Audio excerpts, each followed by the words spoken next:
2021 polit ബ്യൂറോയ്ക്ക് കൊടുത്തു എന്ന് പറയുന്ന ഈ കത്ത് എന്തുകൊണ്ടാണ് പാർട്ടി ഇതുവരെ മൂടി വെച്ചത്? ചെന്നൈയിൽ താമസമുള്ള മലയാളിയായ ഒരു വ്യവസായി പോളിറ്റ് ബ്യൂറോയ്ക്കും സംസ്ഥാന കമ്മിറ്റിക്കും കൊടുത്ത കത്ത് ഇന്ന് ഡൽഹി ഹൈക്കോടതിയിലെ കേസിൽ ഔദ്യോഗിക രേഖയായി മാറിയിരിക്കുക. ദുരൂഹമായ സാമ്പത്തിക ഇടപാടുകൾ ഈ കത്തിലൂടെ പുറത്തു വന്നിരിക്കുക. കേരളത്തിലെ അറിയപ്പെടുന്ന CPM നേതാക്കളും അറിയപ്പെടുന്ന പ്രധാനപ്പെട്ട CPM നേതാവിൻ്റെ കുടുംബാംഗവും ഉൾപ്പെടെ ഒരുപാട് ആളുകൾ ഈ ദുരൂഹമായ സാമ്പത്തിക ഇടപാടിന് ഭാഗമായിരിക്കുന്നതായിട്ടാണ് ഈ കത്ത് പുറത്തു വരുന്നത്. 2021 പോളിറ്റ് ബ്യൂറോയ്ക്ക് കൊടുത്തു എന്ന് പറയുന്ന ഈ കത്ത് എന്തുകൊണ്ടാണ് പാർട്ടി ഇതുവരെ മൂടി വെച്ചത്? വളരെ ഞെട്ടിക്കുന്ന രഹസ്യങ്ങൾ ഉള്ള ഒരു കത്താണ്. കിങ്ഡം സെക്യൂരിറ്റി സർവീസ് എന്ന പേരിൽ ചെന്നൈയിൽ ഒരു കമ്പനി രൂപീകരിച്ച്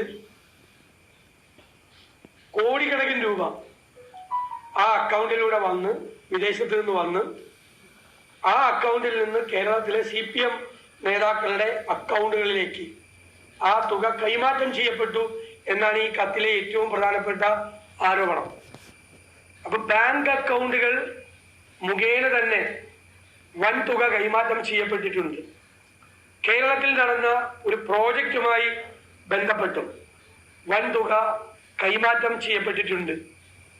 പാർട്ടി സെക്രട്ടറിയുടെ അടുത്ത ബന്ധു തന്നെ ഈ ആരോപണ വിധേയനായ ആളുമായി നിരന്തരമായ സമ്പർക്കം പുലർത്തുകയും ഒരുമിച്ച് ബിസിനസ്സും ചെയ്യുകയാണ് എന്നുള്ള ആരോപണം വന്നിരിക്കുന്നു.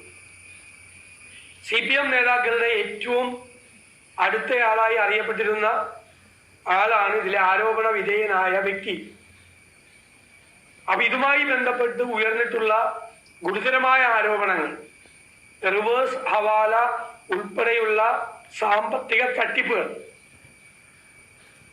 ഈ ആരോപണ വിധേയനായ വ്യക്തിയുമായി കേരളത്തിലെ CPM നേതാക്കൾ നടത്തിയിട്ടുണ്ട് എന്നാണ് ഈ മധുരൈ പാർട്ടി കോൺഗ്രസിലെ പ്രത്യേക പ്രതിനിധിയാകാൻ ഈ വ്യക്തിക്ക് എന്താണ് ബന്ധമുള്ളത്? എന്താണ് സംഘടനാപരമായി CPMമായോ അവരുടെ പോഷക സെക്രട്ടറികളുമായോ ഉള്ള എന്ത് മുൻകാല ബന്ധമാണ് ഈ ആരോപണ വിധേയനായ വ്യക്തിക്കുള്ളത്?